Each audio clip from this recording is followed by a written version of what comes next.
Concerns that a new 5G service could pose risks to aircraft instruments has prompted international airlines to cancel some U.S.-bound flights even after AT&T and Verizon agreed to limit the signal near U.S. airports. The pace of cancellations eased Wednesday once it became clear that the FAA would allow most flights to proceed. Airlines have been caught in the middle of a dispute between the wireless industry and the Federal Aviation Administration, and executives have repeatedly raised alarms about what this could mean for business. I think if you were to ask us what our number one concern is here in the near term, it is the deployment of 5G. Airline executives have warned of significant flight disruptions after the FAA said it could impose restrictions on landing aircraft in up to 46 of the country's largest metropolitan areas, where the service was scheduled to be rolled out. The FAA says the new 5G signals could possibly interfere with cockpit safety systems, but the wireless industry is pushing back against those claims. Here's what you need to know.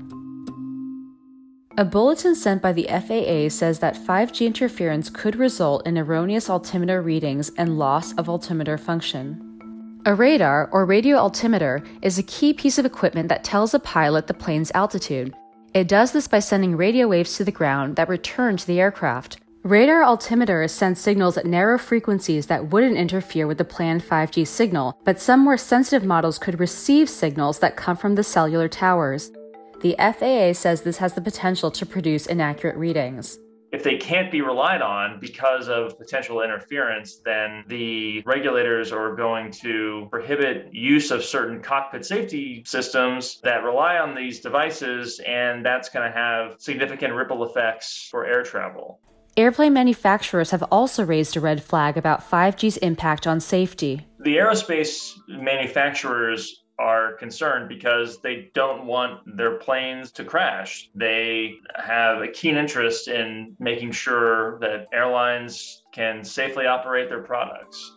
The CEOs of Boeing and Airbus Americas sent a letter to Transportation Secretary Pete Buttigieg in December. The executive said 5G interference could adversely affect the ability of aircraft to safely operate, and that FAA restrictions as a result could have an enormous negative impact on the aviation industry. But not everyone agrees with the safety concerns.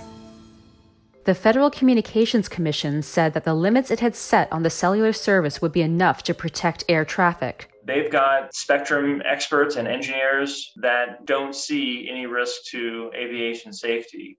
And CTIA, a wireless industry trade group, has responded sharply to the concerns voiced by the FAA and others, saying the aviation industry's fear-mongering relies on completely discredited information and deliberate distortions of fact.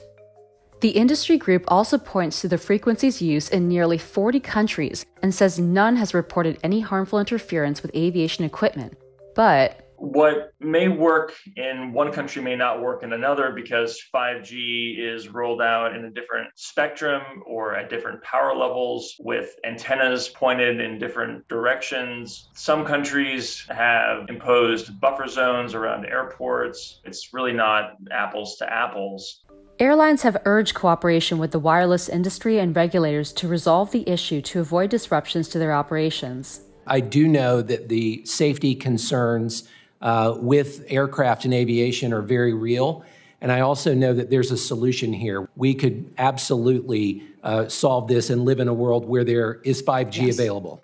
AT&T and Verizon had been planning to switch on the new service on January 5th, but reversed course on January 3rd. The wireless carriers agreed to delay the rollout by 2 weeks at the request of the Transportation Department. The Transportation Department and the FAA were essentially asking for more time so they can figure out how to narrowly tailor flight restrictions. During those 2 weeks, the FAA picked 50 airports where buffer zones would be implemented, limiting 5G signals for 6 months to help avoid disruptions from the expected flight restrictions. But Verizon and AT&T agreed to limit the service even further, saying they will not switch the service on within 2 miles of airport runways. Aviation safety officials say these limits will avert many, but likely not all, cancellations and delays. We are ready for you to send us a route revision. The FAA says it will work with airplane manufacturers and airlines to ensure aircraft can safely operate with the new cell service. The agency says it would ease restrictions as more altimeters are tested and either deemed safe, retrofitted, or replaced.